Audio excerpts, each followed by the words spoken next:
windmill sa Pililla Rizal. Hindi po sa Kwan, hindi po sa Cagayan. Lods, kami po ay mag-iikot para ipakita sa inyo ang lugar na kung saan makikita natin yung mga naglalakihang mga windmill.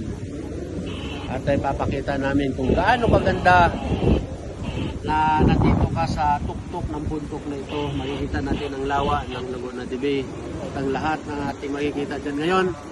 Atin pong ipapakita sa inyo. Sige mga Lods, maraming salamat. Samahan nyo kami sa aming vlog dito sa Pililla Rizal sa windmill. Thank you mga Lods.